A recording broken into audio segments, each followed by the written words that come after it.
बाबा विश्वनाथ की धरा पर हमें आने का गौरव प्राप्त हुआ। मैं इस धरा को नमन करता हूं और यहाँ के सभी वासियों को मैं हृदय से धन्यवाद देता हूं।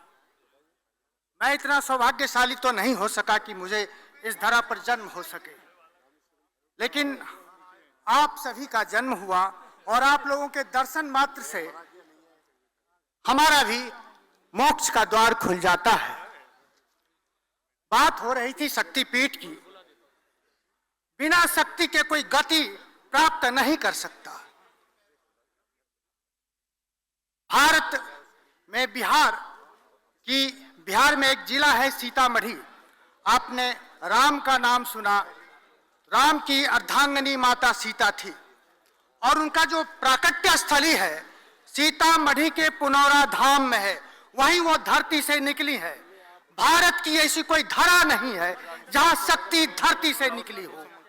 वह बिहार की एकमात्र धरती है और बिना शक्ति के पूजा का या बिना शक्ति के सम्मान का कोई चीज पूरा नहीं हो सकता है। हम श्री राम का सम्मान करते हैं, हमारे भगवान हैं। शायद भगवान राम को अयोध्या से बाहर तब तक नहीं जाना गया होता अगर माता सीता नहीं होती। माता सीता के कारण ही पूरे विश्व में राम का चर्चा हुआ। कारण माता सीता ने जो त्याग किया, जो समर्पण किया, जो अर्पण किया, वह भारत का मिसाल ही नहीं पूरे विश्व के नारी जगत का मिसाल है। और भारत के हर एक नारी में माता सीता बसती है। उसमें तर्पण है, त्याग है, समर्थन है, अपने परिवार के प्रति भक्ति है। वो हर चीज त्याग सकती है, अपने परिवार को नहीं त्याग सकती है। ये भारत के सीता का ही प्रमाण है, भारत के सीता का ही संकल्प है जो भारत के हर एक नारी में, हमारी माता बहनों में विराजमान है। और भारत इसलिए भी अक्षुण्ण है। इसलिए हमने कहा लोगों से, हमने बिहार में 2019 में यह संकल्प चलाया, मुहिम चलाया। उस वक्त लोगों ने कुछ और कहा, लेकिन मैंने संकल्प लिया था। और संकल्प अपने आप में जानते हैं कि एक बहुत बड़ा शब्द है।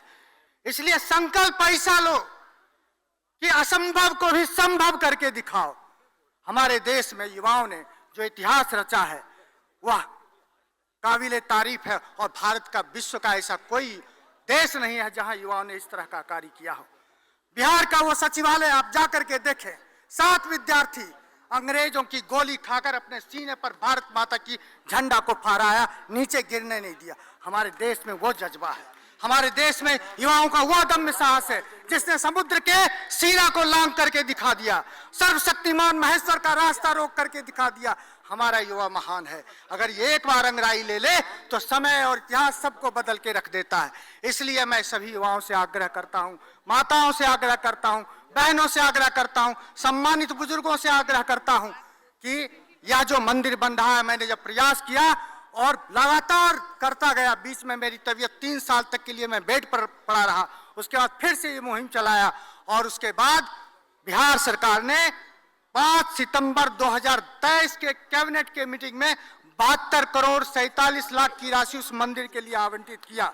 और फिर जाकर केंद्र सरकार ने 500 करोड़ की राशि, मैं आदरणीय हमारे प्रधानमंत्री नरेंद्र मोदी जी का मैं बहुत दिल से स्वागत करता हूं कि उन्होंने इस तथ्य को समझा और 500 करोड़ की राशि को आवंटित किया। और वो मंदिर भव्य बनेगा, दिव्य बनेगा। और उस मंदिर के बनने से सिर्फ पूरे विश्व के नारी को की सम्मानित होगी, हर एक नारी को सम्मान मिलेगा। और बिना नारी के सम्मान का कुछ नहीं हो सकता है।